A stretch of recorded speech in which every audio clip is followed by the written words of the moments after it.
What a year it's been in the Continental Tyre Sports Car Challenge, and it all ends today at Lime Rock Park. BGB Motorsports has kept its Porsche in the top 5 nearly every round, despite not winning a race all year, are atop the point standings. But Rum Bum Racing are the defending winners here at Lime Rock, and with 4 wins this year, have kept their Porsche team right on the heels of BGB.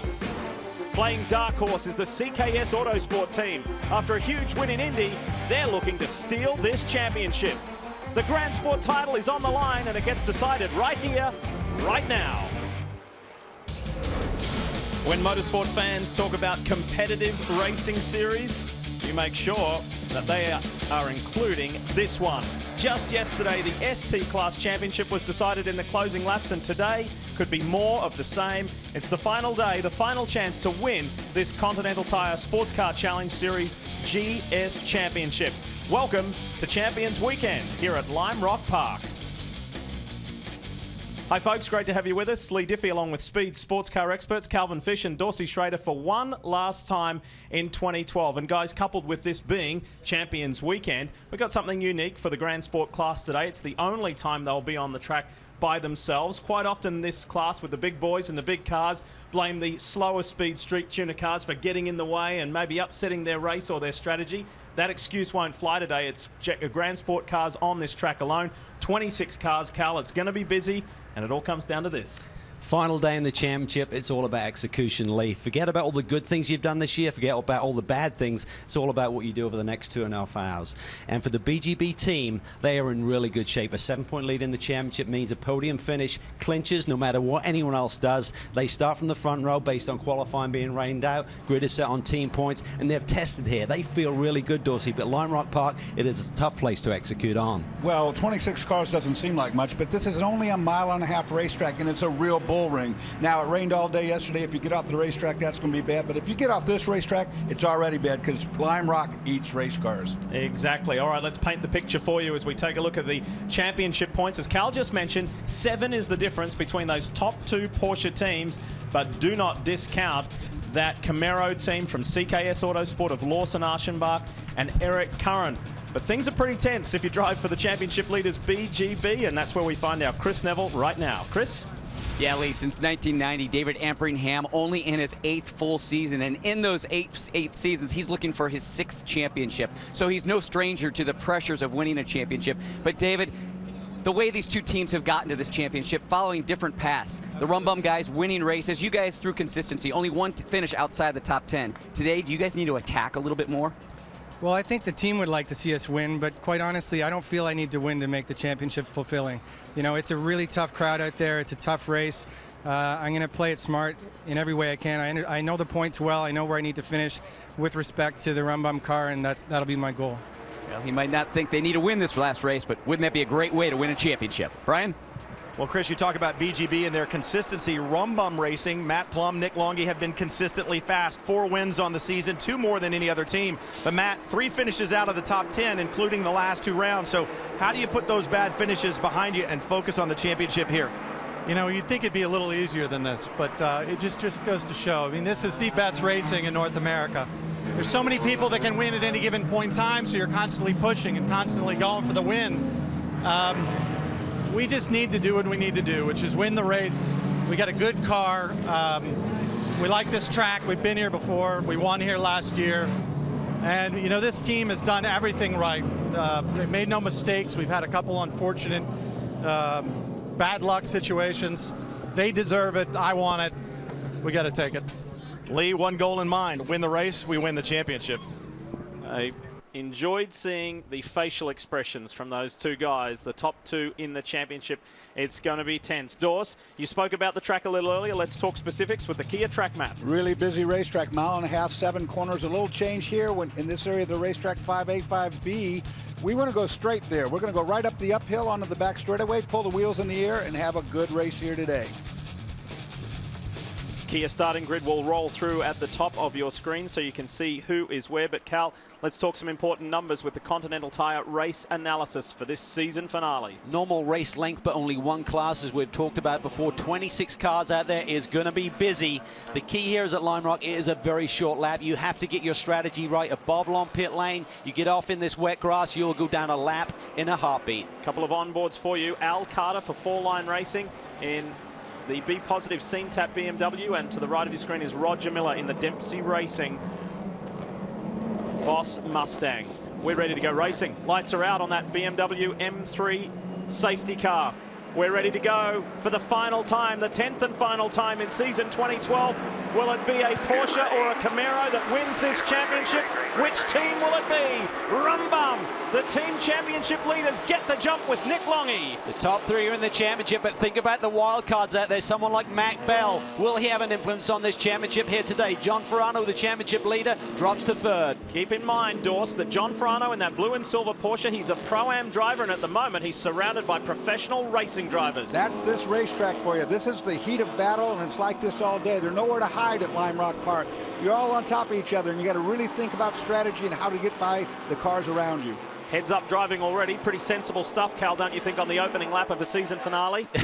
You certainly need it, but look at this. Lawson Aschenbach realizes for them to clinch the championship, they need to maximize points. He's putting the pressure on Nick Longy right now. He wants the lead. It's such a momentum track. These drivers that have the experience, you won't see them pop out and go side by side through corners because that breaks your momentum. Here's where you get the passing done. Set up the downhill, get the run, use the draft, and head down to turn one. They call it Big Bend because it's really turn 1 and 2 together. Let's see what... Just you and the Camaro, nobody else. You're all clear, all clear. Communication to Nick Longy in the Rumbum car, and Lawson Aschenbach was discovering varying lines heading down to Big Bend. You ride with Al Carter now. He's working on Matt Bell. He is, and he's doing a great job. He looks really racy here. He had some confrontation here last year with Joey Hand. He was not happy about with the B Positive Foundation. Number 45 full-line BMW, but right now he is certainly in the mix. And we talk about these top three going for a championship. There's guys out there who want a race victory today. That will be significant. Back down through the order. Charlie Putman is right behind Joey Atterbury, then Mark Bowden, and then Brett Spouty. Keep an eye on that Subaru today. It might spring a surprise here at Lime Rock. And then Don Salama steps from the pit box of calling strategy for Turner Motorsport to be behind the wheel at a track where he's had success before. They call this Lime Rock track the Bristol of road racing tracks. It is exactly that. It is an oval with one left-hand corner, and you really have to rub on each other to get around here. A Camaro run down into turn 1 now. Lawson Aschenbach looks for the outside option. John Farano and Matt Bell mixing it up. A little side-to-side contact there. Yeah, this is going to get ugly because you have to play nice around this racetrack. See the 140 having a quick spin there. Tim Fox behind the wheel of the Aston. Stayed on the racetrack, and that's good. We talked about yesterday how much it rained. There are lakes on the outside of the racetrack. If you go out there, you're going to bury your car. Tim Fox did a really nice job at Mazda Raceway Laguna Seca in that car. The team, Automatic Racing, really coming to grips with it as Aschenbach shows the inside line to Nick Longy. Carried some entry speed in there, and Nick tries to defend here. He's got to be careful. Remember, he can afford to give up this one position. It's all about where that 38 machine is. It's an extremely fast, high-speed section of the racetrack through here. Pay attention. That's good advice. So if you're Nick Longy right here, right now, you don't have to be in that position. Can you let him go? Can you just let Aschenbach go? Well, I think it's early days. If he's going to get too racing, get too aggressive, I think you have to let him go. It's the big picture. Joe Vardy will be talking it through. Here we see Matt Bell trying the long way around John Farano. If he can hold it side by side, he will have the inside. Little touch there between the 45 and the Porsche. Look at this, inside. Oh, he's hit the championship leader. Al Carter's in a hurry. He wants to go with Matt Bell and shadow that Camaro. That was a good defensive piece of driving right there. I mean, the problem is if you leave that door open, you're going to get freight trained. The cars are going to just keep coming by. You're going to have to get back in. That was worth mixing the paint for. One thing, there's like an unwritten rule. When guys are going for a championship, you need to give them a little bit of breathing room, Dorsey. And right now, Al Carter is not doing that. He is all over the back of John Farano. Get a better look at this contact right here, riding on board. As you come off this corner, Big Bend, it gets tight right there. Hits him there, touches him there, and then watch going into this next corner. Thinks he's got the inside line, a little dirty there. Nails him again. And as we went to that replay, you may have noticed Brett Spouty got ahead of Joey Atterbury in that Roush performance machine. Brian, tell us more about the Subaru. Well, we know that the all-wheel drive system is great in the rain, but keep this in mind, even though the track is dry right now, it's still very greasy. The track is green, not any rubber down. It's been wet all weekend long, and in low traction conditions, that all-wheel drive Subaru is going to have an advantage. We've seen it be fast throughout the season. We've also seen it be a little fragile from time to time, but right now, Brett Spouty having a great run. This racetrack is really hard on suspensions. It's really hard on axles and so forth because of this. The uphill. You slam up that uphill, then when you crest it, it spins the tires up. You actually do a wheelie. And then when you go through the downhill, which we're approaching right now, it slams that left front suspension down. Right here, boom, all the way down to where the shocks bottom out. It's really tough on race cars. Yeah, it's a wild ride around this place. The 45 has moved up to the 4th position. He's got around John Farano, Brian. Yeah, I was just down here at Fall Line, and one of the pit lane officials came down, talked to the crew chief, and said, tell him to stop sticking his nose in there. There's a championship on the line. We don't want him getting mixed up in that. But right now, Al Carter, sight set on going to the front. Hugh Plum says, we told him, drive this thing as fast as he can, and that's what he's doing. The guy leading this race, Nick Longy, helps call strategy in the Rolex series for Jeff Siegel and Emil Asentato in that Ferrari 458. Here, he's racing to help his teammate win a championship, and he's about to get beaten up by a pair of Chevy Camaros. His car looks a little bit loose there, coming through the S's, Dorsey. I don't think that run bump machine is underneath Nick Longy like he'd like it to be. Aschenbach takes another run at him, and look at Matt Bell. He is closed up on these leaders. Lawson pinched that corner off road up on top of the curb, trying to get a fender inside. Unfortunately, at Lime Rock, that's one of the ways you have to pass. You have to put a fender inside of a guy, and if he keeps chopping across, you got to loosen him up. So far, so good for the Rumbum boys. Nick Longy handling that pretty intense pressure from Lawson Aschenbach at Champions Weekend at Lime Rock Park, where these folks are enjoying some terrific Continental tire racing. Beautiful part of the world, Lime Rock Park, and there's been some pretty interesting racing, like yesterday in the ST Class season finale. Michael Gallardi looked like he was fighting with a snake there. He's just trying to get his squeegee to clear that windshield. Little bump with the championship contender and leader Tom Long. Look how hard it was. Yeah, he just got mired in the pack. He had an electrical issue, a misfire on the championship leader, and he just plummeted down the order, which cost him the championship at the end of the day. Pressure for Glenn Bacchino there. He is the owner of iMoto Racing, and his driver, Pierre Klein-Newbing, had to handle a determined Andy Lally. Dorse, this came down to whoever won the race would win the title, and it was Pierre Klein-Newbing pulled it off, and they were really happy about that deal. Andy was not too happy about his second place finish and losing championship, but he did everything he could do. Just superb driving in really, really difficult conditions. It was changing lap by lap. At the end, it started to dry out. Lally was on the charge, couldn't quite make it happen. While we were away, there was a full course caution. We'll tell you about it in an up to speed in just a moment, but let's go back racing. Here we go. There's been a few of the cars stopped. Meanwhile, Nick Longy is still handling this immense pressure from Lawson Aschenbach, and now add Matt Bell to that order. Al Carter's in the mix. Charlie Putman, former champion, is there. Brett Spouty's got the Subaru in the mix. Joey Atterbury, Michael Marcel, and our championship leader, John Farano, runs in 9th at the moment.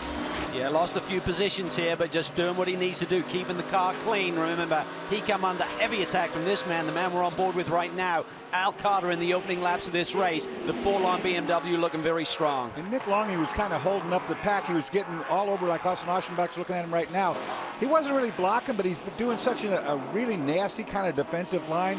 I was saying he was about to get punted if he didn't do that. Joe Vardy got on the radio and said, hey, if he gets aggressive, let him go. We don't need to be in a wreck here. Well, the car had got really loose on him. We saw it early in the race coming through the S's, then he had a big moment, and that's where he's really struggling down this straightaway, going low. See, if he keeps pulling across like that, stay low. It's not the end of the race. Let the guy go. Let him some racing room. I disagree. I'd have already put a fender on him. You're allowed to make that one move. You cannot react again. So he's taking that inside line. He's being consistent with it. He'll be allowed to do that. Key is whether Aschenbach is happy about how aggressive he gets. I mean, Aschenbach's going to get, angry sooner or later and do something about this. So I would have let it happen by now. It's early in the race. The big picture is if Aschenbach does rub him up, argy-bargy, that could have some help in the championship. Well, what do they think at Rumbum? Let's go there. Brian Till standing by. Joe Vardy up on the box right now. He's watching the monitors. He's doing timing and scoring. We're going to try to get him. He's on the radio right now. I see the button pushed. See if I can get with him. Yeah, he's involved right now. Let's grab Matt Plum and see if I can talk to Matt. Hey, Matt, Guys up top are wondering right now, what would be the harm in letting the 0-1 car go? And they seem to be pretty aggressive right now. Well, we're fighting for every bit of this championship. We got to win, and we're pretty sure the 83's got a good chance of being in the top 5. So, you know, Nick's being smart. If he's got to run, he's going to take him. He's going to. Let's go. They're making a call down here, guys. It looks like they might be coming in for a stop. Chris? Well, Eric Kern, we were just about ready to talk to him about being aggressive on the racetrack, and the team also called him, get your helmet on, so they might be making that driver change here on that caution too.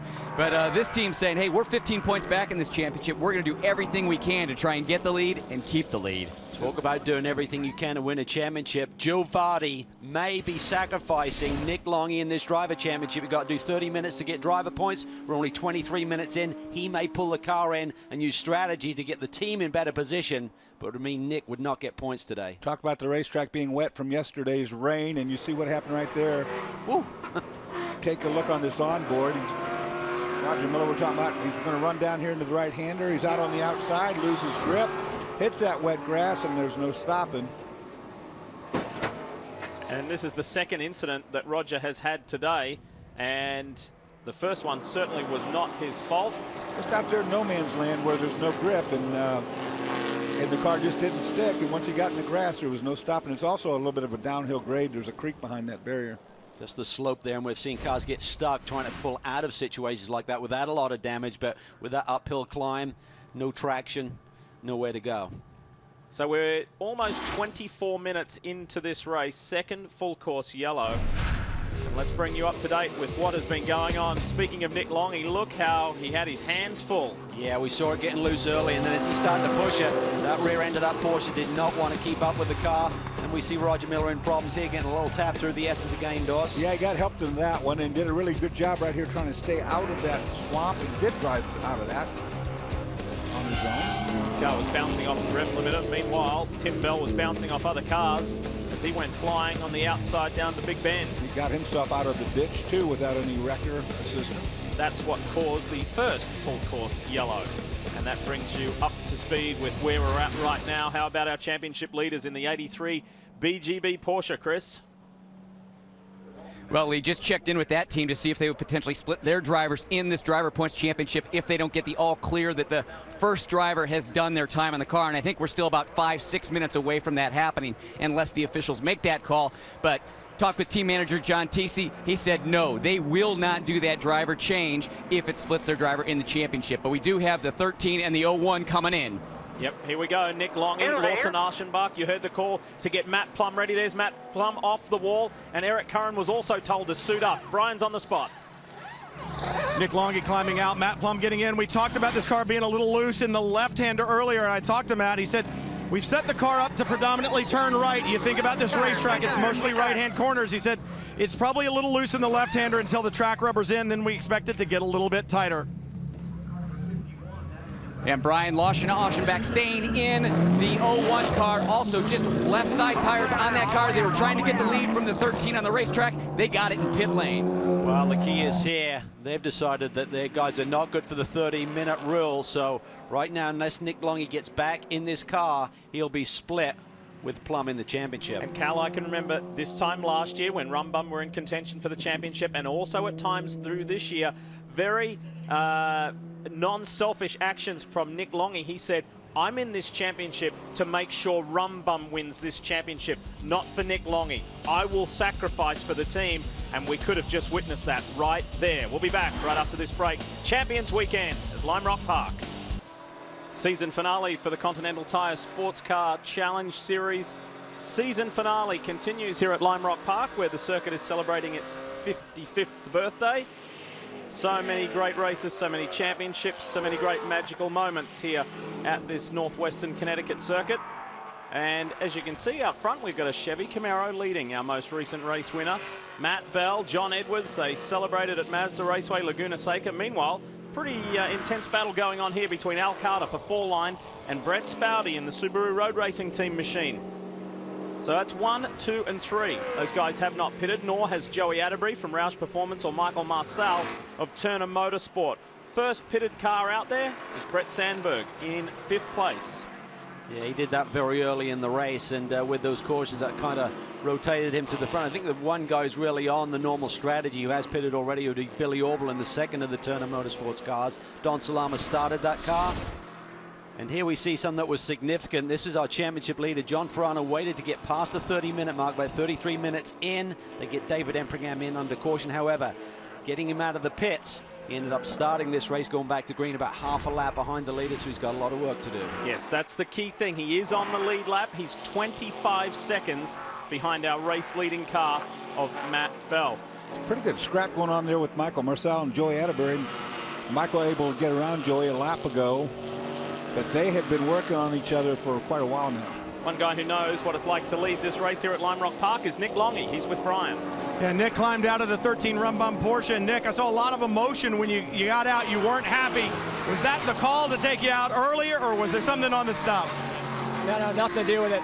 A little problem putting the window net up, and we were trying to jump up a little bit, so it cost us a second or two. I was just mad about that. It is what it is. I mean, it's a team effort. We said it all year. We need the win. We need the win for Lou Bacardi. That's my deal. I'm completely cool with it. Everybody's great. Just want to real quickly while I've got you here, I just want to thank you guys from Speed. You know, Brian, Chris, Lee, and Dorsey, and Calvin. I hope everybody at home understands the job you guys do. And I'm not blowing sunshine here. These are all like high-level racers that all the racers, all the drivers respect, and we really appreciate the work that you guys are doing, and it's been a fantastic season, so thank you very much. Oh, thank you, Nick. I'll pay you the $50 here in just a second. Every second obviously counts on pit lane, Chris. Well, on that last caution, we saw Eric Kern get ready to get in the 01 car, but the call was to keep you out because we hadn't passed that time. But you saw the competition in the championship do their driver changes. Did you guys make that right call? Yeah, I hope so. I mean, the big thing is for us, it's 25 minutes in, you need to go to the 30-minute mark in order for me to get points. So we made the call to do that. We maybe could have waited a few laps later and still got the pit stop done, still got in, but it didn't work out. So anyway, we're still in the hunt. We're in third place in points, 15 points out. So we're going to fight hard. Loss is doing a great job. He's going to pedal back up through, and I'll jump in it and try to bring this thing to the front and win this championship for us. I just want to say one thing. Nick Longy has definitely never driven with Lee in terms of calling him a great driver. What the hell was that all about? We should make him ride to back to the hotel. I guess I better give him $100 if Brian's giving him 50. I thought Brian got off cheap with 50. Look at this. There's a good scrap going on here. We told you about Brett Sandberg earlier in that 00 CKS Auto Sport car. That's a sister car that we just heard from Eric Curran. He's putting the pressure on Joey Atterbury in his new ride, the Roush Performance Mustang. And speaking of Roush, we should send a big hello to Jack Roush Jr. Remember, he had a heavy accident at Mazda Raceway Laguna Seca, needed operating on his arm. Inside move from Sandberg. That's deep, that's late. That was really late. Boy, oh boy. If he that can was hold unbelievable. Good driving, good side-by-side, respectful driving from these guys. We'll see if it remains that way, because look out, on the inside is Billy Orblin. That won't work, though, because it's right-hander. They're going to have to get in line. Yeah, two of the new boys going up against one of the veterans in Billy Orblin. You saw Billy back away. He knew when he got to that right-hander he was done for, so he backed away, let it all happen clean. But now this is a different story. So much talent in this series. I mean, guys like Billy Orble and Borisset who race here on a regular basis, and then you got new guys like Atterbury, Sandberg coming on strong as these seasons progress. There's some Aston Martins arriving on the scene pretty quickly as well. Tonis Kasimets and Scott Maxwell, who's just outside the top 10, but there he is there in the 55 machine. But let's talk more about Multimatic. Here's Brian. You look at Tonis Kasimets moving up, and guys, that's a great run for him, considering he had to start from pit lane. They could not get the car fired, so he got out on the racetrack late, and yes, the yellows have brought the field back to him. The Kasimets in that Multimatic Aston Martin doing a great job today, and Maxwell right there closing in too. These cars really showing the speed that they've got. A little argy-bargy there. That was tight. That was very tight to get back in line. We talked about, Calvin, that the race was started on points, so you know, for the fans of the Aston Martin, we wonder why it wasn't up front. Well, that's why. And one of them wouldn't start, like Brian just said. So they are coming to the front for sure. New car to the series for this year, and it's been a treat to have them in the series. These V8 Vantages in amongst the Porsches and Mustangs and Camaros. That's getting to be an angry little group there. Yeah, it is. These Vantages have really come on strong. They've got some little niggly issues. They had some overheating issues that they've straightened out, and now the cars are really performing and has become a popular car. Talk of a lot of the drivers switching to the Aston and teams switching to the Aston Martin for next year. Championship update. Here's David Empringham in the 83. He is still 25 seconds behind the race leader, but he's moved up to 20th place. However, look at who is ahead of him. This is the Rumbum BMW with Jeff Siegel and Billy Johnson driving it, brought in for this race and this race only. And your mind can wander and say, yes, why? It would be helping the Rumbum Porsche. Why are they here? An extra car in the way just to make life more difficult for the car that's following. Jeff Siegel started the race, and Billy Johnson took over on recent caution period to get behind the wheel. He's been a busy boy this weekend. He did an ST race yesterday where he's leading for a while. He's also going to be running in the Rolex race later today.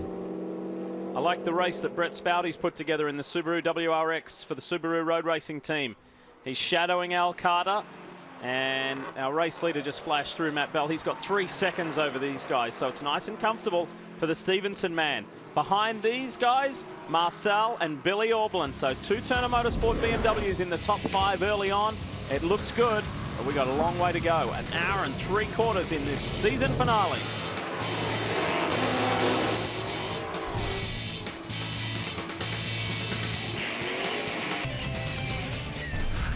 Let's bring you up to speed with what has gone down while we were away. Look at this.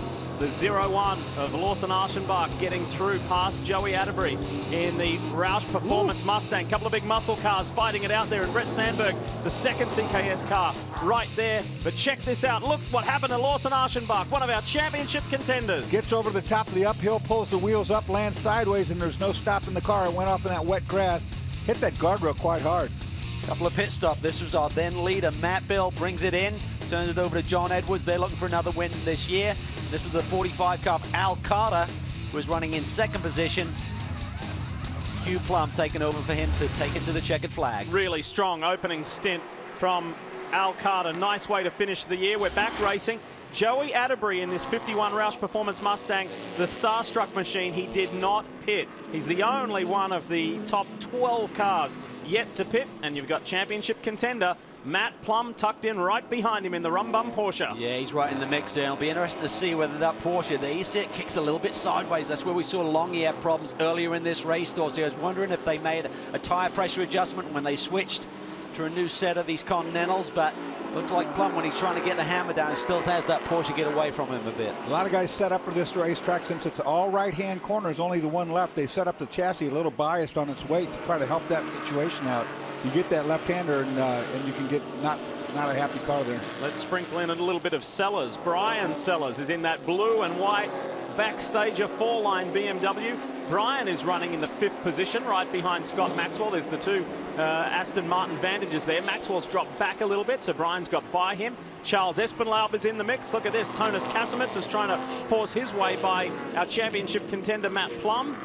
It's all going on at the front. And how would you like to be young Joey Atterbury with all this going on in your rearview mirror? Tell you what, though, Plum has got a problem too, because Tonis is one of the most aggressive drivers out there. Brian Sellers is really quick. He's got a lot of heat on the tail of that Porsche right now.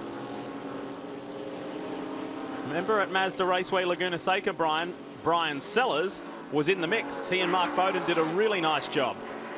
This entire fall line team has been strong all year long. You talk about that second place finish, it was well earned. And I spoke to him a little earlier about the racetrack. He said he thinks it's going to change all day long as the rubber gets put down. It was loose early. He expects it to tighten up. They're set up for that, and he really thinks they've got a good shot in this BMW. He said we may not have the outright speed, but we're going to be consistent, and hopefully strategy will come our way.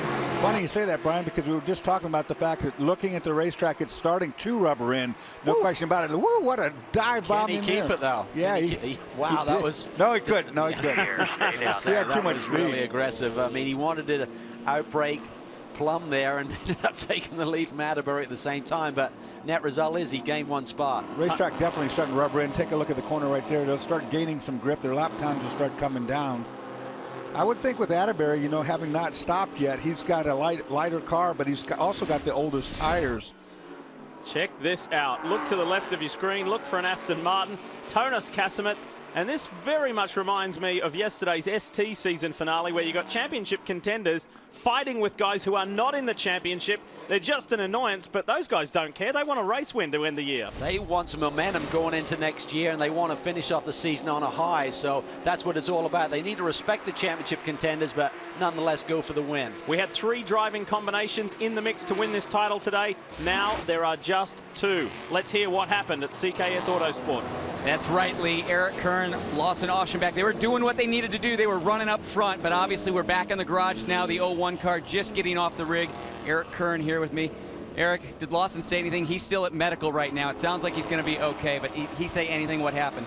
Nah, I'm not sure if something broke or what happened. I mean, obviously the front of the car's got a bunch of damage now, but it's just too bad. I don't know if the car got loose off top of the hill. I just saw the end of it on speed here, so it's just too bad. This 01 Camaro's been great all year. All this help from Chevrolet and Kirk Spencer with the CKS Autosport program, and third in points, 15 points out of lead. This is a championship weekend, and to end it like this is too bad. To end a season like this is too bad, but I think the good news is hopefully we'll come back even stronger for next year and really aim for a big championship. So it's too bad, and Lawson's okay, which is good, and our car doesn't look so good, but it's the way it goes. It's auto racing, right? Well, sorry to see it finish this way. Thanks, man. Well, one thing you got to do before you launch off of that hillside is you got to straighten that steering wheel out, get all the steering input out of the cars. Finally, we've got a pass. If you have any steering angle in the car when the front wheels come up out in the air, it leans over. Take a look right there. He's already dead sideways. Now there's just no saving what's going to go on from here. He was a passenger from here on out, and it's a real shame. One of the great things about this series is it keeps on producing new teams that rise to the top, and Kirk Spencer's CKS Autosport is another example of that.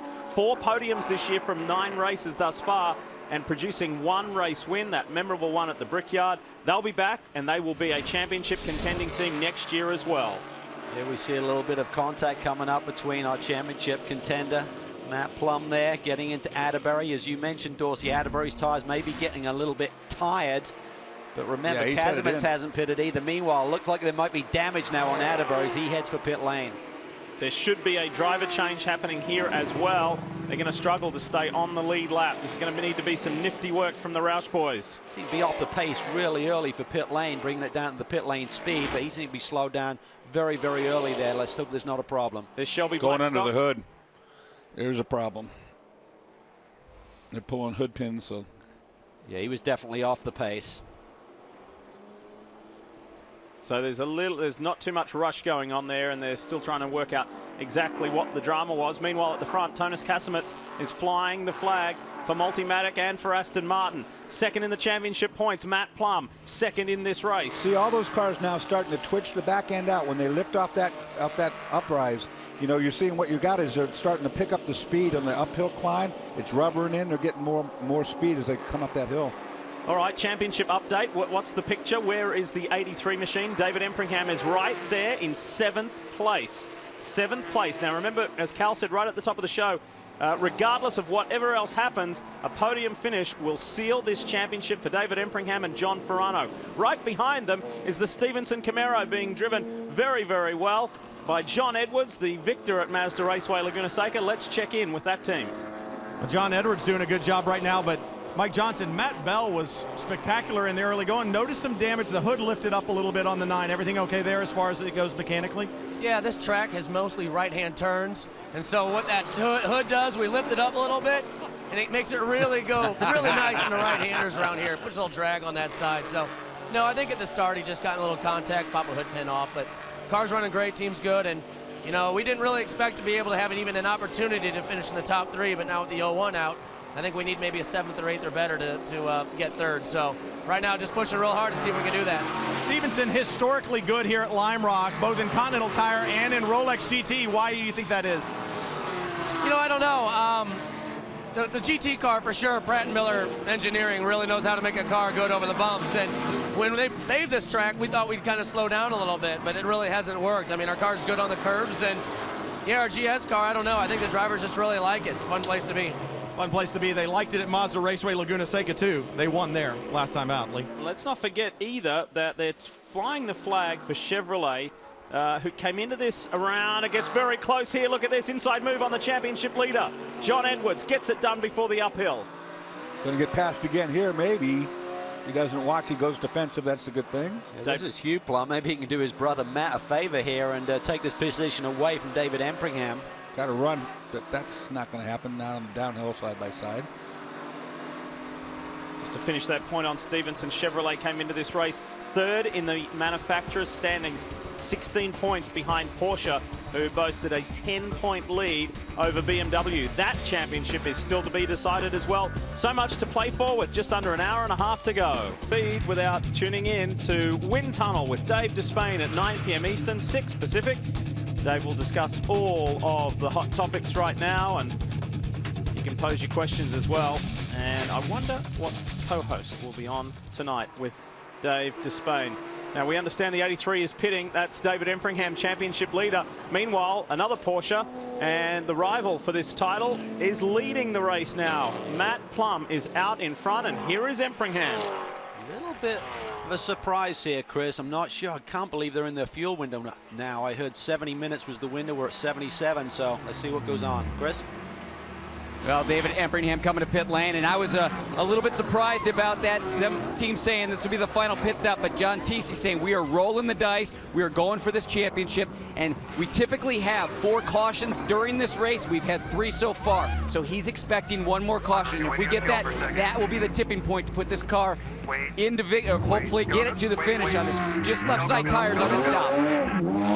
Well, they're at a point where they'll stay on the lead lap. I think that's the call there. You got to stay on that lead lap when you make that stop, but they are rolling the dice. I think, you know, 1 caution will get it to them, Chris, but you never know what's going to happen. That is really rolling the dice. You see the mechanic on the left front almost lost the air hose as they were leaving. If he'd run over, that would have given him a stop and go plus 30 seconds for hitting pit lane, and he was told to go, so that was Wow, we're hearing a penalty or a warning? A warning for pit entry. That's a whole different situation from what I was talking about. If he'd hit that hose, he'd have got a 30-second stop and go plus 30. But lucky that mechanic risked himself and got that hose and snatched it out of the way. What they told them during the drivers' meeting is that pit in, there's 3 hash lines, then there's a solid white line, and you had to have all 4 wheels over there and committed to it. So maybe it was a late run in to try and carry some speed into pit lane.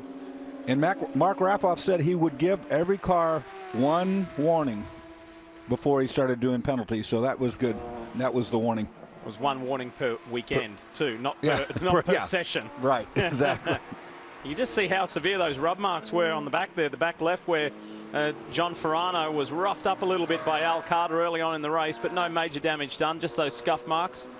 The other thing you do by rolling the dice so early is you're going to put a lot of miles on those tires. You're asking those tires to perform for 75 minutes and more, so that will certainly be a factor towards the end if they do not get help with the yellow. Brian? Well, you talk about the tires. It's very cool out here, so wear is one thing, but the heat is a big part of that. That may not be the biggest issue. I checked in with Rumbum, and they said, we're not as concerned about the tires lasting that long, but with what they're gambling on is yellows. You guys talked about it. And Nick Longi said, look, remember, we're running split classes. It's not like there are going to be a lot of cars out there. The field seems to be dwindling a little bit.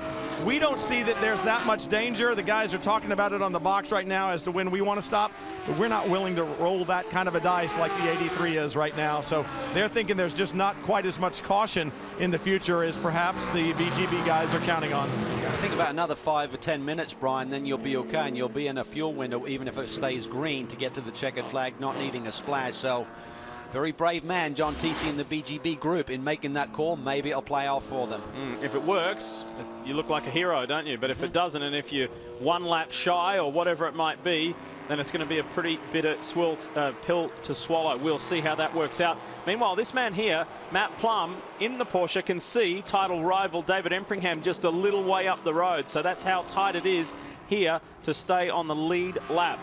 Meanwhile, this should be entertaining right here. That's Boris Said in the 97 Turner car. Just got around. And Jordan Taylor right behind him in the Camaro.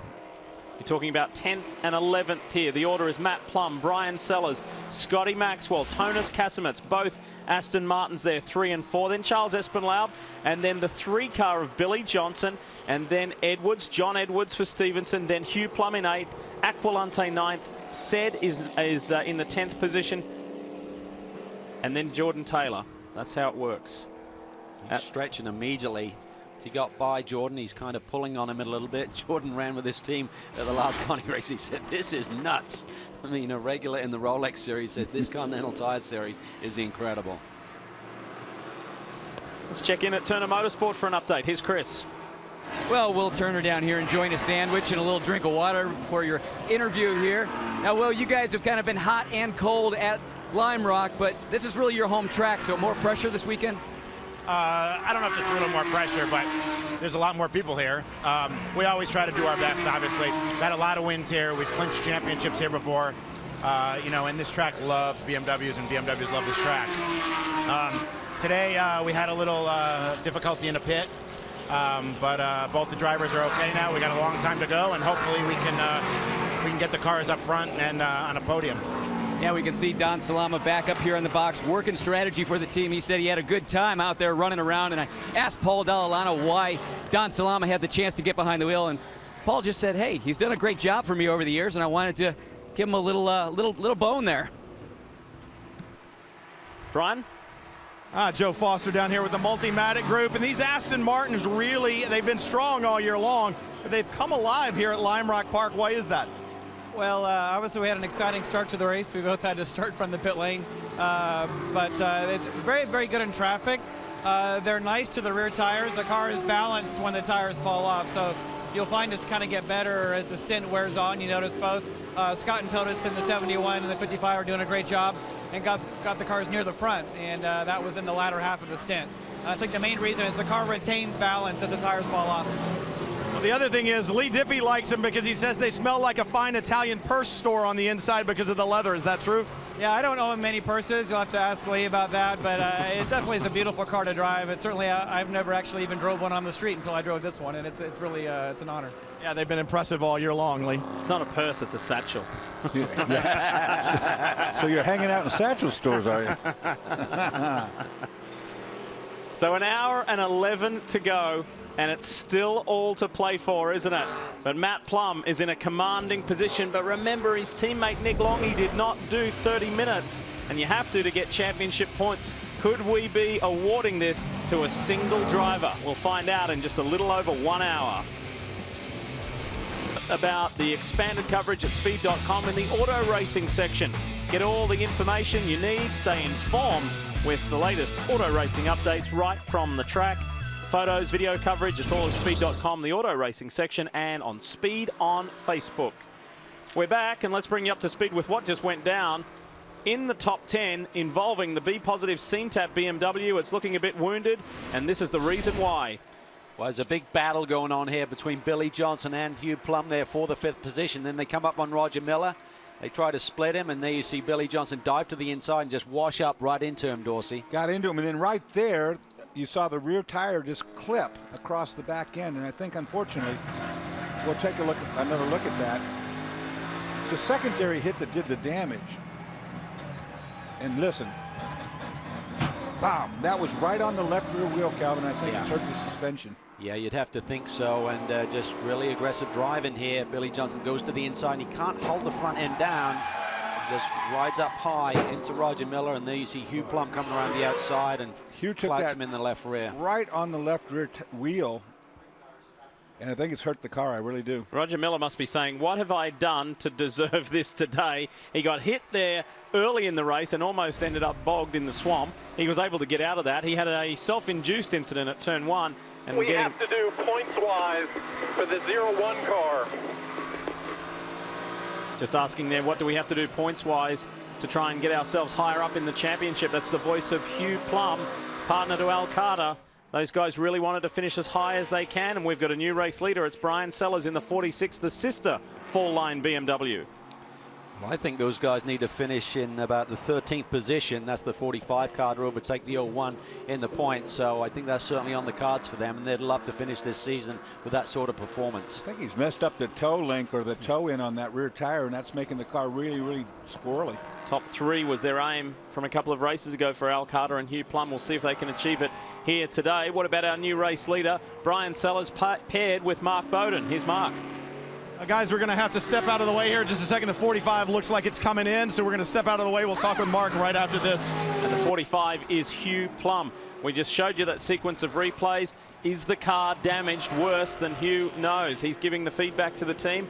We'll see the 45 car, not this one, but the sister car, the CNTAP BMW, come to pit road shortly. Yes, correction on the projected points. They have to finish in the top 4, I believe, to leapfrog up to 3rd in the points.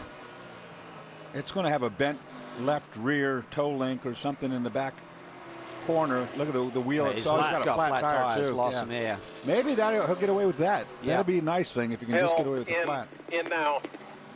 But it hit right on that wheel. Will be 2 tires and a full fill. 2 tires and a full fill. Kia's going to be staying on that lead lap. That'll be the critical part here.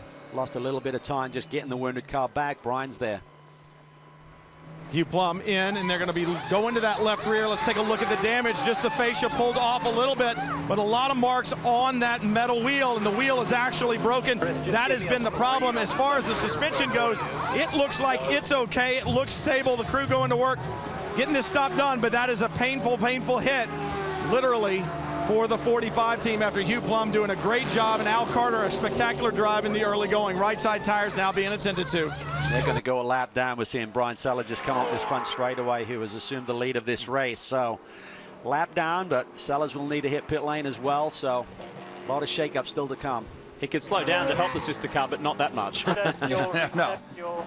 It's all down to the caution now for several teams, whether or not we get one, how they're going to end up. Yeah, remember the BGB boys really rolled the dice about 75 minutes to go when they brought Empringham in. I feel actually I think it was 77 minutes to go, so I think they're about 7 minutes shy of it stays green. And they are down. They, being David Empringham and John Ferrano, are in 13th position at the moment in that 83 machine. So the order is Sellers, Maxwell, Espenlaub, Edwards, Aquilante in the top 5, Boris Said, Jordan Taylor, and then Billy Johnson in the 3, we understand, getting a penalty for that contact. It'll be a drive through. Matt Plum is in the top 10. He's in 9th in this car right here. And then in 10th is Tony Rivera. And significantly, Matt Plum doesn't need to hit pit lane again today unless there's some sort of problem. So they're in pretty good shape. All of the cars in front of this guy, Matt Plum in the 13 run bar machine, should have to hit pit lane again today, and he will leapfrog up the charts. I like that call Joe Vardy made too, just to take 2 tires too. Remember, all right-hand corners at this racetrack with the exception of 1. So he gambled on just taking the loaded side tires. That's smart. He made it right at the 70-minute mark, which was the projected number they'd been giving everyone for fuel in terms of how the range that they have with these GS machines. So they should be good on fuel. Points as they run would have the championship going to the BGB boys at the moment by 3 points, but positions are not going to stay the same with 1 hour and 1 remaining.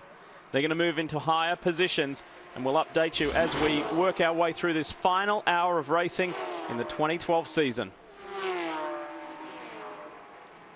Fueling being complete.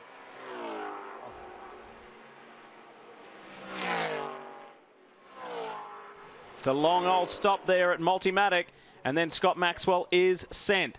We need to leave Lime Rock Park, and we're going to come back with the final hour of racing in the Continental Tire Sports Car Challenge Series. Stay with us. As we enjoy this season finale, a quick reminder about Speed Inside Deals at speed.com/deals. Pit Road, patio admission to the Rolex 24 at Daytona at the end of January for a little over $100. Quantities are limited, so get in early. Speed.com/deals to get yours. Here's what's gone down most recently in this season finale for the Grand Sport cars. Craig Stanton goes around in the 38 BGB Porsche. Terrific to see the former champion back in the series. We hope we see more of him next year. In fact, I want to correct myself. I think that was John Teesey a little earlier in this BMW race recap. There's been some pretty hard driving today, and Roger Miller was on the wrong end of this one. Yeah, he's been in the thick of it. He's had 3 incidents through this turn 3 area, Dorsey. This one he gets away with without hitting the fence, just in the puddle. And Tim Bell goes for a ride down in turn 1. Got a little help and stays off the barrier and was able to drive back to the back. Before the 30-minute mark, this was significant. They take Nick Longy out. He is not going to get points here today. You get Matt Plum behind the wheel, then waiting a little bit longer. John Ferrano jumps out, the championship leader, BGB Porsche. Watch this. There was a little contact there between Joey Atterbury and Lawson Aschenbach as Lawson got into the lead, and then Lawson went for a ride. Up the uphill he goes, lands sideways, and off the Camaro goes into the wet grass, and no stop and a lot of damage. They done. And what a shame that took that CKS Autosport team out of championship contention. Billy Johnson into the side of who? Roger Miller again gets some rough treatment. It's been a tough day for the Dempsey Mustang. Big battle here for 5th position between he and Hugh Plum, and Billy just got to the inside, couldn't keep the car tucked in. runs up into Roger Miller. The other rum bum car is this one, leading to the restart. It's Matt Plum out in front and just a few cars back. Keep an eye out for that silver and blue championship leading Porsche from BGB Motorsports, the Tower Events machine. David Empringham now has his rival in his sights. He does, and he right now holds second position in terms of the race. There's some lap traffic in between he and Matt Plum. If he can hold this position, that'll be enough. And I think with this caution, they could be okay on fuel now. They rolled the dice. They needed some help. They may have just gotten it with this caution flag. The man who rolled the dice and made that call was John TC. He's with Chris Neville. Yeah, he's the team manager, also playing race car driver today as he started out the 38 car. But Calvin was projecting that you guys were about 7 minutes shy on fuel. This caution, does it put you over the edge? I think it has us in a better position, but to be honest, as if all of pit road isn't hard enough to play chess with on the fuel game, Calvin's even harder, so I got to outfox him. If I do beat him, I want all the points for it, but I think we're going to be all right. Look, you got to roll some dice with the last race of the season. We're trying to get Porsche in the Manufacturers' Championship, but it's out of our hands now, and it's in the hands of the guys that are the real race car drivers. Yeah, these guys have their chips on the table. Brian? We'll get back to Brian in a moment with Mark Bowden, but this is the way we want to see it, just the way we saw it yesterday. One-on-one. Now, it doesn't have to be who wins takes it all, because as we said at the top of the show, and Cal just mentioned, if that 83 BGB car can stay on the podium, that will be it. Championship decided. But the Rum Bum boys and Matt Plum in control. What Empringham has to look for is a fast-charging Brian Sellers. That four-line BMW has been fast, and behind Sellers is another very quick car, the number 9 Stevenson Autosport of John Edwards. So those cars are coming hard at him. With fresh tires. Yes. Yeah. And 45 minutes to go is 45 laps around here, so that's a long time to be on those tires. So much to change, Dawes, as he said, with 3/4 of an hour to go, because if Sellers has that speed to not only get by Empringham, maybe he can drive this backstage of BMW all the way to the front. What does his co-driver think? Let's hear from Mark Bowden. Well, Fall Line Motorsports, 6 podiums so far this season, Mark, but you guys are without a win, and this car has been very strong. Brian Sellers very strong at this racetrack. What's it looking like for a victory here? Does he have enough? Well, the Porsches have been an awful lot, and obviously they're fighting it out for the championship, but Brian can do it, and he's got the green light to go ahead and get it. I would love to be on the top box for the first time in my career, and Brian certainly has a great car. The Backstager BMW has been running great, and he knows his way around here. And remember, guys, there's also a Manufacturers' Championship at stake, and Brian Sellers carrying the flag for BMW right now. 10 points the difference coming into this final race. Porsche leading the manufacturers' standings by 10 over BMW. So it's tight in this last race. There's Brian Sellers. We just heard from the team owner, Mark Bowden, and his co-driver. They could finish the season in the best possible way. So still, so many things could change, and look how close Sellers is getting now to David Empringham. Positions will not stay the same in the next 45 minutes. David won't be easy to pass, so I can guarantee you that. This is a tough racetrack to make a pass on anyway, but when you've got somebody as talented as David Empringham and not wanting to give the position up, it's going to be tough. Well, Empringham can afford to lose one position, but he can't afford to lose 2. Sellers is coming at him. He took 7/10 out of the gap between he and David Empringham on that last lap, so you'd think another 2 or 3 laps he's going to be all over the bumper. The question mark will be then, Ken Edwards, Said, Aquilani, Maxwell, Orblin, can they catch Empringham and take points away from him? And the Porsche in the middle, the red car, we should mention, is Robert Stout, so he is not in the race for that win right now, but he is a fast car in the middle. And there's going to be a change of car for Jim Johnson's Rebel Rock Racing in 2013. Stay tuned for more news on that. It's exciting times ahead in this series. Did you expect anything less than a wild day here at Lime Rock Park for the season finale? Speaking of seasons, look at the 2013 schedule, and you need to notice a few new additions there, like in early March, the Circuit of the Americas in Austin, Texas. Exciting times ahead there. And then how about Road Atlanta in mid-April? It'll be terrific to see this championship on that track. It's a fantastic schedule. It basically mirrors the Rolex Series. The only race that they will not attend with the Continental Challenge schedule is Detroit. But 11 races instead of 10, just a fantastic list of venues there, Dawes. Yeah, Kansas Speedway by my hometown. That's a new one to the roster too. All right, here we go. Top 2 in the championship, or the top 2 in this race. But they're going to have to keep a watchful eye out for the BMW of Brian Sellers and also that Chevy Camaro of John Edwards. Down to Big Bend, restart, 5th full course yellow, over and out. Let's go racing to a championship. Well, Robert Stout there, who is a lap down, sort of break rank a little bit. The rules are you've basically got to stay in position there until you cross the stripe. May have leaped a little bit early, but this is what it's all about. The championship on the line. It's all about execution. Few more laps on those tires for David Empringham, but he should be good on fuel now. How about the 13, Brian? What do you think? Yeah, I checked in with Joe Vardy, who calls the shots for Lou Bacardi's team, the Rum Bum team, and he said green is what we want to see. These yellows are killing us. It does two things. A, it gives the mileage back to the BGB boys, but more importantly, it groups everybody up. Right now, we're doing all that we can do, and that's all that we can ask of Matt Plum. He's out in front. The rest is what happens behind him. The championship will come what may, but right now, we're doing all that we can. I think John Teesey's call was a good one. I think he's going to be good to go. We're going to get a stop and go penalty for contact. Here it comes right now. That's Bill Oberlin. Yeah, Bill Oberlin's going to get called to the principal's office for roughing up. The Subaru of Andrew Aquilante. He tagged the back of him and sent him spinning into the tyre barrier. So Oberlin will serve this penalty. A lot of damage to the front of that Turner BMW as well. Obviously, they can't fix it while serving a penalty, so we'll have to see how Billy runs if he needs to make another visit to pit lane to have that damage repaired. That's the reason Turner brought all these cars, though, too. You know, put more bullets in the gun because stuff happens, especially at Lime Rock. This is what happened. Here's the replay, and it happened at turn 1, Big Bend. Looked like this. Got into him pretty hard. You could tell from the damage, and for Aquilani, no stop, and hits that tire barrier exactly where someone hit it before. Take a better look up the windshield here. You see what it looked like. There's the contact really hard over the curb. Yeah, he was cutting down the inside. I mean, the gap was going away from him. Billy tried to take to the grass to the curb there, but ended up tagging Andrew and sending him for a ride.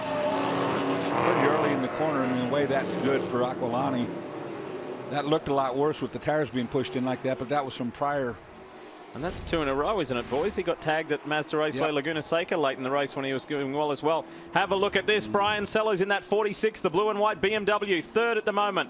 Trying to get the win. We've got the Roush car of Shelby Blackstock coming together with the 38 machine of Craig Stanton. Neither car hurt badly if they can get him going. The one I'm really concerned about is Shelby Blackstock up against that tire wall, and that's been 3 or 4 cars there, Calvin. There's going to be a big hole there soon. Yeah, I tell you, just the slight decline there in the wet grass. There's nothing these boys can do on these slick Continental tires. They're just along for the ride. A light bump there. The question is, can he get out of that position? Yeah, it's so wet and soggy back there, and everybody's been there before him. See how it happened down there in the brake zone. Oh, Stanton locks up big time. Sure did. Wow. Ton of smoke. And we get a full course caution because of the cars there. This is our 6th one, so it's starting to get a bit long in the cautions. Chris, tell us more about that 38, the green machine for BGB. Yeah, I talked to John Teesey just a few minutes ago, and really Craig Stanton's been having an issue with the ABS in that car, and I saw him lock up probably about 15-20 minutes ago going into turn 1, and that's when I talked to John. He said, yeah, we're having all kinds of brake issues with that car. That car has been perfect all year when we've had it to the track. Kind of unusual that we've seen it today, and I think that's what just happened down in turn 1 again. That makes sense, because that was a huge lockup for Craig. He's one of the best in the business. Good to see him back in the Continental Series. Yeah, that was full lockup. You could tell from the tire smoke that he was in deep trouble there. It's the wounded front of the 3rd four-line BMW with Charles Espinal, champion a couple of years ago with Charlie Putman. And that damage on the front of it was when he tagged the Aston Martin of Tim Fox right here at this section of the track, high speed. And Fox was able to get away with that, but that car then either dropped a radiator hose or blew a rad, and it was over and out for that automatic racing, invisible glass Aston Martin. Break time. We'll be back right after this. Very good, entertaining, informative show if you want to keep up with everything that is NASCAR Sprint Cup. Here we go. Business time at the business end of the championship. Let's hope that's our last yellow. We can race to the end for the final 27 minutes. These 2 Porsche boys up front who are vying for this championship are going to have company really quick from a couple of big cars with big power and fresher tires. Yeah, they do have slightly fresher tires, and that's going to be the key. Let's see how these cars come to life. Looks like the Porsches get off to a good start here when the tires are cold, Dorsey, but then that BMW really seems to come into its own. All they can hope for is that the BMW, and then right behind that, John Edwards and the Camaro, they start fighting with each other over that position and give them a little slack.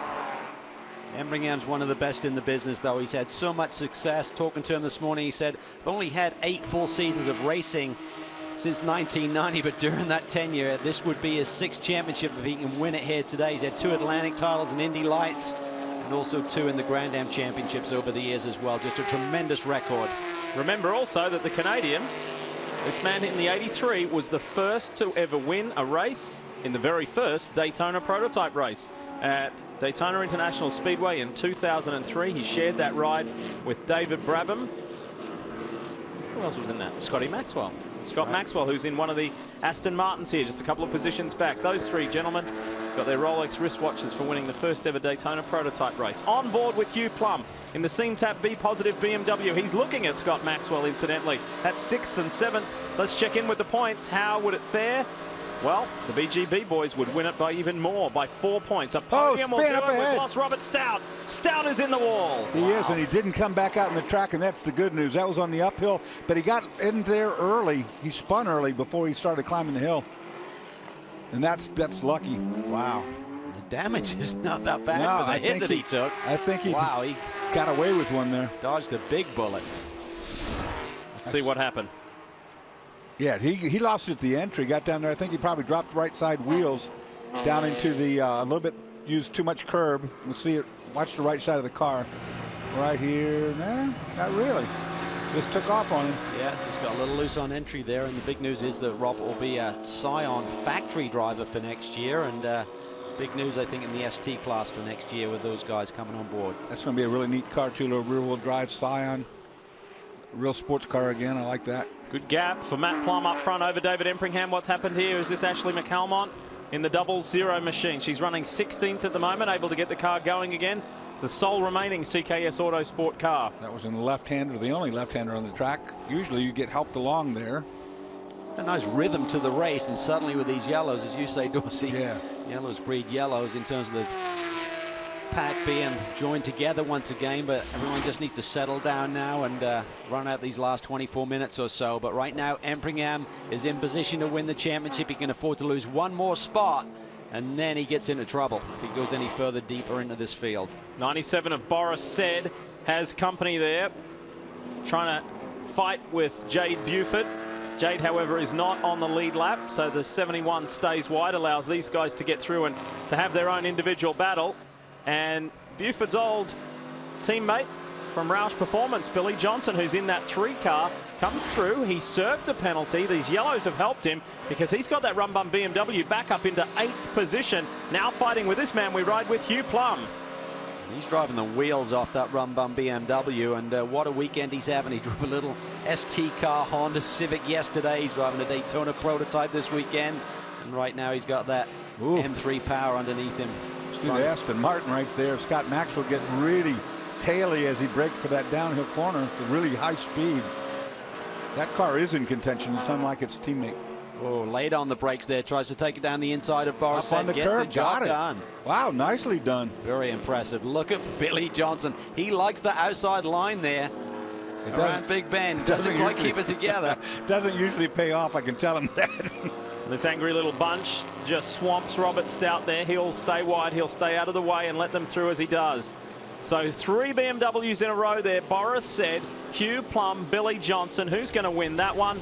You're talking about 7th, 8th, and 9th. We'll keep an eye on it as they climb the uphill. Final 20-plus minutes to round out this 2012 championship. Doing it comfortably at the moment is Matt Plum for Rum Bum Racing, but it is not enough. It's kind of weird saying a win is not enough because he's not in control of this championship. He's in control of the race. It's all happening behind him because Porsche, fellow Porsche driver and title rival Dave Empringham in this silver and blue Tower Events BGB Porsche is in the position that will do it, that will clinch this championship for him. Even if Brian Sellers gets by in that BMW, 3rd is still good enough to become the 2012 Grand Sport champion, along with John Ferrano, his teammate. I think the good news for David Empringham is that Brian Sellers is not only one of the fastest drivers, but he's also one of the cleanest drivers out there. He will respect his position. If there's a gap, he's going to go for it. He's not going to sit back there, Dorsey, but I don't think he'll do anything dirty to David Empringham. No, he won't. He's totally aware of the championship that's going on between the guys, and right now you're seeing the teams and the drivers doing exactly what they need to do. Matt Plum up front needs to win the race. That's the best he can do. He can only hope for the other car to get in more trouble. David Empringham knows totally that he can lay back, and if Brian starts roughing him up, or if did rough him up, he could just give that position up and not do any damage to the championship. And these guys, on the other hand, are just plain war. The BMW bunch. Yeah, that's an angry little bunch. Yeah, that's an angry little bunch of BMWs right there. Is what that is. Whoa, Billy Johnson sideways. He's been hanging out through there, and Hugh Plum. Oh, look at this. A move by Brian Sellers for that second spot, and he takes it from David Empringham. David Empringham now on the threshold. He cannot afford to lose one more position. Otherwise, with Matt Plum out front, the championship will be gone. And David let him have that. You saw him, once he knew he was inside of him, he just gave it to him. But he won't be so kind with this next one. Not with John Edwards. No way. Nope, that's not going to be. Then the question needs to be answered, how far up the road? This might be a caution, depending on track condition. The 68 machine, the Capaldi Mustang. Gets off. That's down in turn 1 in the runoff area, and that's a safe area. So that probably will not bring a caution unless there's a lot of oil that needs to be dealt with. I doubt that happened. I think it blew up. So how far can this man go? Brian Sellers finished second at Mazda Raceway Laguna Seca. Can he deliver a victory for Mark Bowden? Look at the smoke on the front straight from that Mustang. Just how much oil came out with the smoke. That's the problem. Everyone moving offline. I'd assume there's got it. Yeah, you can see it, that streak down the left side of the front straightaway from that Mustang. So everyone's trying to stay out of that. There you see the Turner car suddenly seeing it and getting across Billy. Oh, that one got in it. Yeah. That one was definitely in it. People seeing it late there. You can see the immediate effect on the race cars in terms of grip. Billy Johnson working over Boris Said. Hugh Plum's got by, and he's been able to escape this a little bit. He's now in that 6th position. He's got a bit of ground to make up to catch Scott Maxwell, who's got the Aston Martin Vantage in the 5th spot. Watch this for second place. Is this going to be one of the decisive moves in this championship? We'll find out in less than 18 minutes. Brian Sellers in the 46 on David Empringham for second place. Both drivers there trying to be very careful. David didn't want to close the door. Brian didn't want to stuff it in there. He tried to use a little bit more on the inside, get up on the curb there. A nice clean pass. The question is, can he now do a favor to David Empringham and get the lead away from Matt Plum? Because that would put David Empringham in a really good spot if Plum does not win today. And Brian Sellers did that. You know, he just sat back there and watched, and he didn't do anything to jeopardize either car, but got it by. Now, if he can run down the leader and get that lead, like you say, Calvin. Hey, Brian, what do you think about the Stevenson Camaro? It seems to be gaining ground on Empringham. Well, that's what I was going to say. David Empringham's championship could come down to both the cars in front of him and the one behind him, because John Edwards is beginning to close down. I talked to Mike Johnson. He said, I don't think we have the speed to catch him, but if he catches him, John is a very professional, clean race car driver. He will realize that David Empringham's championship is in his hands. If he can get by him clean, he'll get by him clean. If not, he won't do anything stupid to take that away. But for David Empringham right now and that entire BGB team, they got to be on pins and needles. Well, and those tires would be feeling pretty tired as well. 53 laps Empringham has been out there. Yeah, Lee, and I just spoke with team manager John Teese. We see him on camera right now, and he said he's not feeling so good. But he said David Empringham, cool as a cucumber in the car. He knows all the point scenarios of what can happen and where he needs to be on the racetrack. So he's just out there running his race, and he realized that Brian Sellers was quicker, so let's let him go by. And maybe the best thing could happen is Brian could run down that leader. Well, Matt Plum and Brian Sellers turned identical lap times last lap. That's how close that is. A 58.290 to a 58.270, 200ths of a second, Cal. And just to go over the championship scenarios, Dorse, if Plum remains the leader, that means that Empringham has to stay third. If Plum drops to second behind Brian Sellers, that affords Empringham the ability to finish in the top 5 and clinch. So it's a moving target as these point scenarios play out over the last 15 minutes or so. Last time we saw a Porsche driver and a Porsche team win this Grand Sport Championship was a long time ago, back in 04. It was Craig Stanton with the RaceSite.com team, which is the Nonamaker family, now known as Team Salem. Before that, it was our Canadian friends, John Lacey's team, Doncaster Racing, won with JF and Bobby Julian before that. Some Grand Am Continental history on the line here. The two-wheeled year on dirt. We welcome you back. We're wrapping up the year as far as the Grand Sport category is concerned in the Continental Tire Sports Car Challenge season. And it's 13.5 minutes to run. What's the gap between these two guys? Well, it's fluctuated between 2.4 seconds, 2.6 seconds, back to 2.5 seconds. So the times are pretty much level and have evened out. David Empringham is exactly 2 seconds back in third place. That is enough to give him and John Ferrano the championship, but Still got 13 minutes left to run. And then Edwards ran the same lap time right down to 1,000th of a second and a 58.622 identical laps on that last lap around this Lime Rock Park track. Well, they 200ths off last time, so they're really getting far apart. That's amazing. This is Boris Said, Billy Johnson, and Charles Espenlaub. There are 4 BMWs in a row. You kick it off with Hugh Plum. He's got a comfortable margin, about 1.5 seconds. But these guys have been running hood to bumper, lap after lap after lap. It's been pretty interesting. Johnson on the inside of Boris Said. He runs it deep under the brakes. Is he going to do it? We've seen him around the outside many times. He gets Boris on the inside, though. He is driving the wheels off that BMW. Great performance. He's been hanging it out through the downhill section and just been really late on the brakes down into turn 1. He gets that position away from Boris. Speaking of rum bum, let's go there, but we're not talking about BMWs. We're talking about Porsches and the race leader. Here we go. And Nick Longy standing down here. And Nick, I didn't realize you were such a Stevenson Camaro fan. I saw you over there talking to Mike Johnson saying, make that thing go. Yeah, they're a great team, and John's a great driver. I've known Mike Johnson all the time, but John Edwards, we used to be teammates on the other team in GT. Yeah, it'd be nice for John to find a little extra speed and catch Dave right now, but, you know, our team, the Rum Bum team, Matt Plum, we're doing everything we can. You know, looks like he's winning the race. Dave Empringham's a great driver. Dave and I started racing together. We've known each other for a long time. He's won a ton of championships. He's not stupid, so this is what it should be. Coming down the wire, the best drivers and the best teams just duking it out, so it is what it is. You know, we're very happy to be here. Yeah, what it is Continental Tire Sports Car Challenge Series, and this is what you expect. This is what you've gotten in both ST and GS this year. Oh, Charles Espenlaub finally got off the racetrack there. Not a spin, just dropped off. That has been a really, like we call it angry, but it's just been a very spirited part of the racetrack. I'll tell you what, as tight as this championship is, reflect back to the last round at Mazda Raceway Laguna Seca. Empringham and Plum were coming to a restart. Both got penalties for getting ahead of the pace car, and then it was a really battle coming out of the pits. And think about the significance. Empringham beat Plum that day by 1 position. If the roles were reversed, that would have been a 2-point swing. That's the difference in the championship.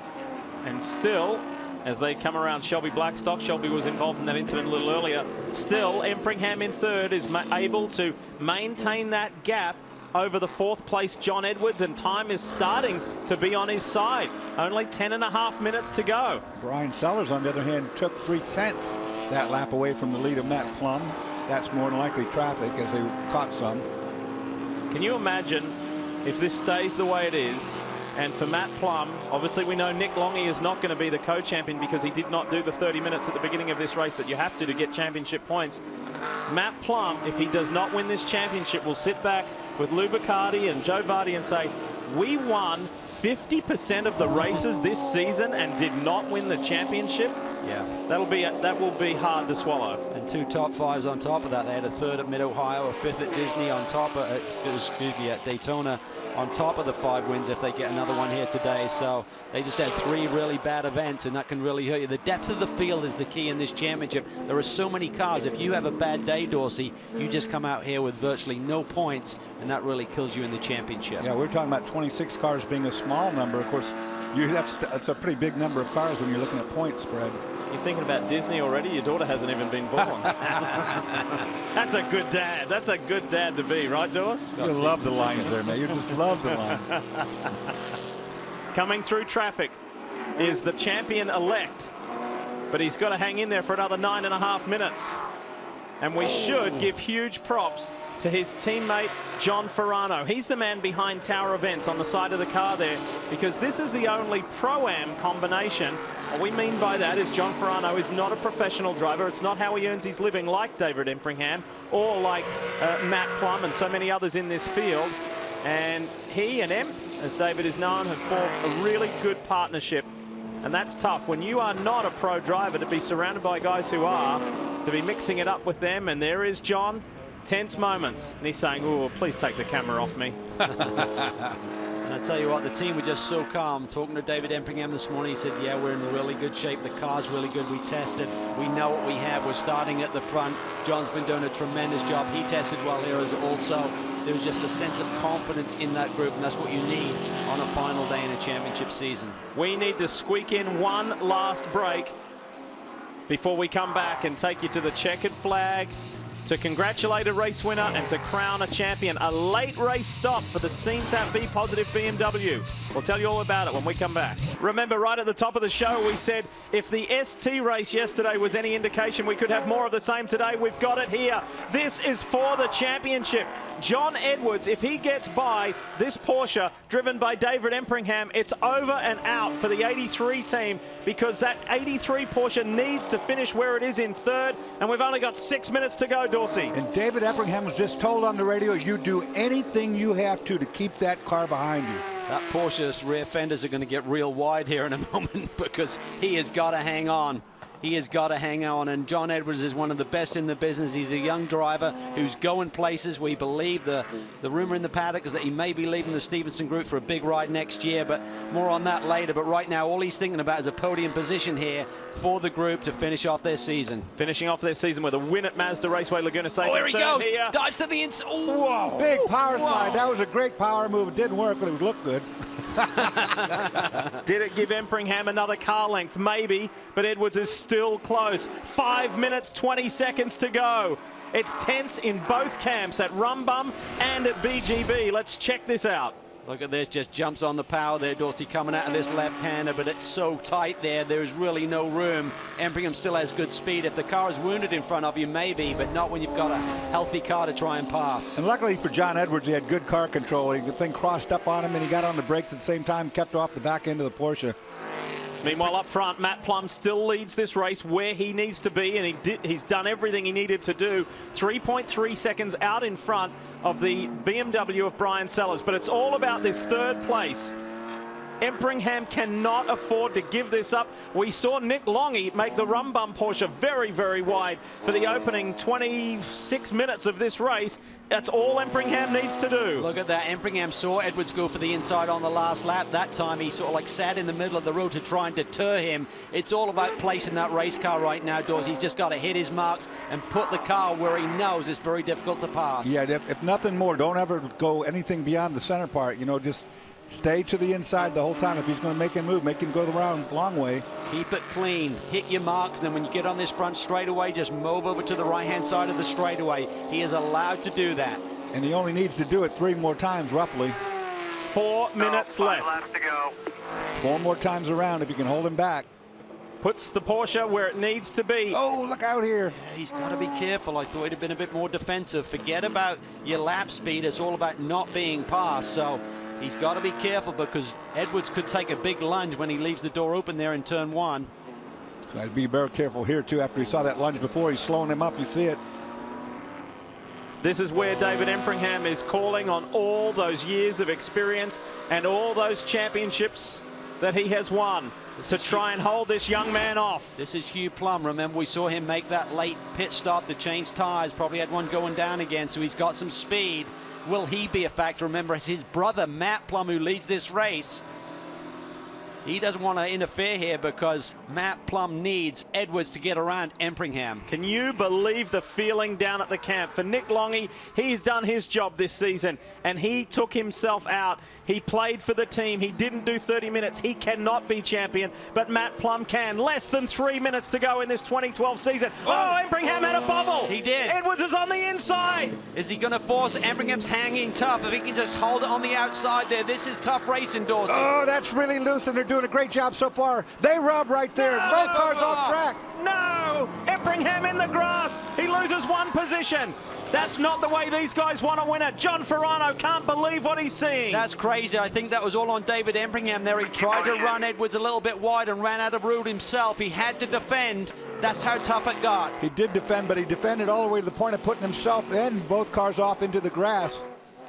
Edwards is on track and has grabbed 3rd place. David Empringham is now doing the chasing, and he's only got 2 minutes left, Chris. Well, let's also remember that Scotty Maxwell in the Aston Martin there that has moved up into a higher position, and could there be the potential that Scotty Maxwell could try and back everybody up to Empringham, because those two are best friends. Remember, Empringham has more laps on his tires, but here we go towards the final handful of laps here. You see there, David just tried to force him out wide, then I think they touched bodies a little bit. David sort of like forced the issue here. take another look at it from head on. He had to hang tough right here so he'd get the left-hander. But when he gets here, he pushes him out wide. They touch, and all of it goes away right there. There goes Maxwell in the 55, and Edwards followed suit. These guys couldn't believe it. That would be a big ask, like Chris is saying, for Maxwell to help out his buddy Empringham. There you see the frustration from John Ferrano. So close with 2 minutes to go in this championship season. The whole year down to that last 2 minutes. Wow. Yesterday was gripping in the ST race where it was a fight between the top two. Whoever won would win the championship. Has Brian Sellers got something left? I don't think so, because he's 2.6 seconds back. That's going to be a little bit too great a margin to reel in on Matt Plum. Same with Scott Maxwell. He's too far back to do anything either. Unless someone makes a mistake, they're all kind of set where they're going to end up. Empringham is now 5 seconds behind John Edwards. It's damage done. And Empringham was hanging on. He's got 70 laps on those tires versus 48 for John Edwards. That had to be a factor. They rolled the dice early, took that early pit stop to try and gain track position. It was working, but at the end of this race, Empringham didn't quite have the pace there to hold off that charging John Edwards. And you could see how hard he was trying. That car was all over the racetrack. Coming to the white, the final lap of the 2012 racing season for the Grand Sport category in the Continental Tire Sports Car Challenge Series. One more to go. 1.5 miles between the Rumbum Porsche team and the checkered flag to crown Matt Plum as the 2012 champion.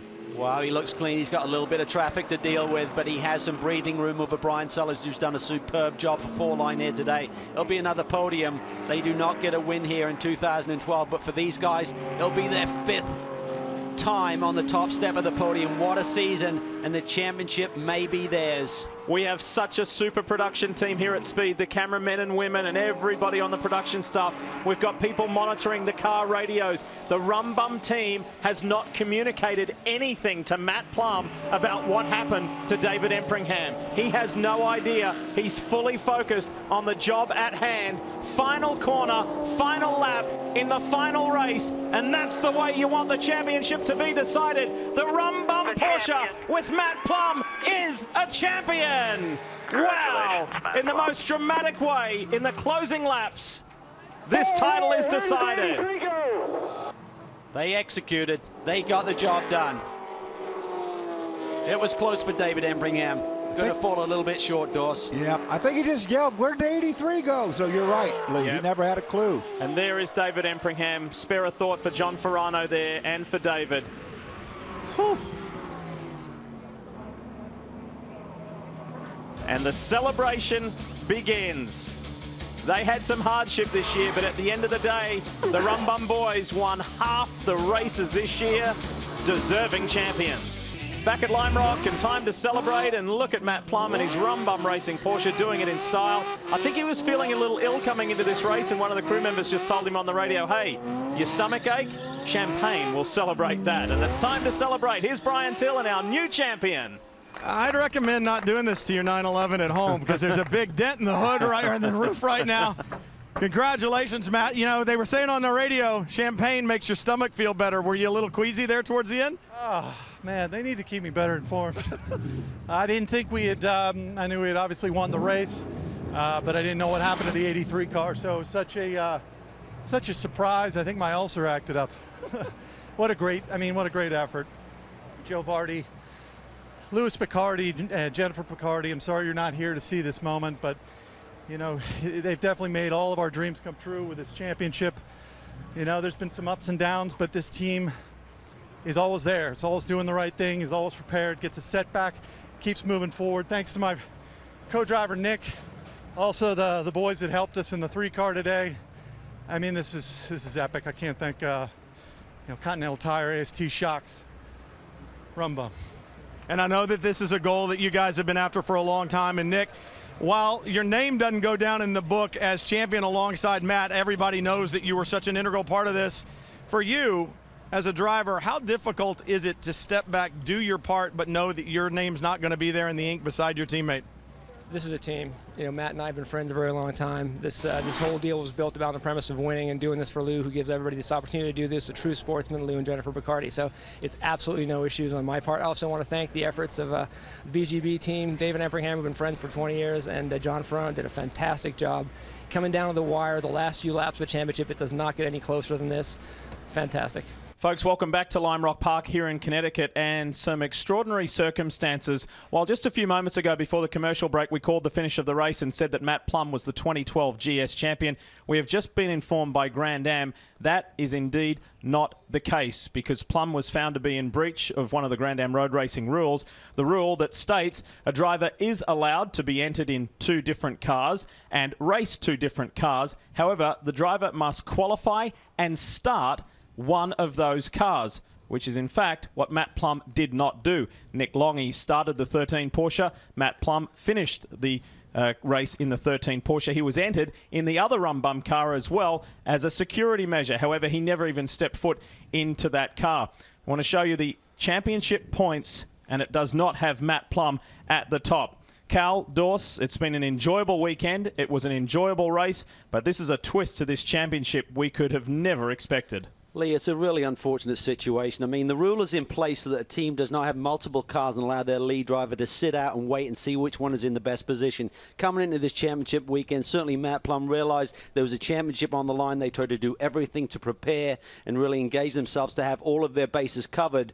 But there was no intent for Matt to drive that 3-car here today. He was going to jump in after Nick Longy, whatever happened. And it was really just a paperwork snafu. But the rule is in place. The rules have to be adhered to. But I hate to see the season end this way, Dorse. Well, it's certainly a glitch, no doubt. I mean, you have to read that rule book, and you really have to be able to understand it. And that way that rule reads, you know, you can take it 1 or 2 different ways, you know, but yet they should have been on top of the game. It's a mistake they made. It's a black and white rule that was, unfortunately, has changed the outcome of this championship for the worse. And as you have seen, it plummets Matt Plum and Nick Longy to 3rd place in this championship. The 2012 champions are standing by with Chris Neville. Well, the initial reaction was disappointment. David Empringham got to victory lane, and you didn't get the championship. But after review, it looks like the championship is yours. It's certainly a very strange situation standing here as drivers' champions for John and I. It's hard to really know what to say, but to congratulate Rum Bum on their team championship, and certainly Nick and Matt had a dominant year. For me, it's just about thanking BGB. They gave us a great car all year, and they put us in the position to be in this crazy situation. John, I was watching you in the closing laps. You were just a ball of tension. It was swinging back both ways. Then you finally thought you lost the championship. Now it comes your way. Tell me about the emotions. Well, it's a roller coaster for sure. You know, I was quite pleased with the whole season. We did a great job as a team.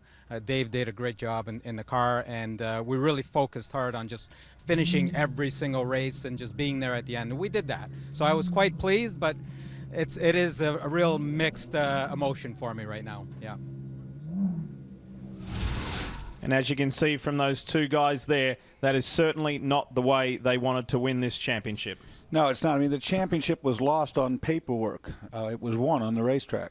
But the 2 don't go hand in hand, do they? It's tough to celebrate, and for David Empringham, this is now his 6th major road racing title in 8 full seasons of racing. That's all he's had since 1990, but this is certainly the most bizarre that he will have seen and probably ever see in his racing career. And no doubt one thing it will do is it will raise this point, and it will be in the forefront of everybody's minds in the off-season and then racing into the new 2013 season. It has been a wonderful year. We've had a lot to talk about in the Continental Tire Sports Car Challenge Series. On behalf of the whole team, it's time to say farewell to the 2012 season. Thanks for watching Sports Cars on Speed.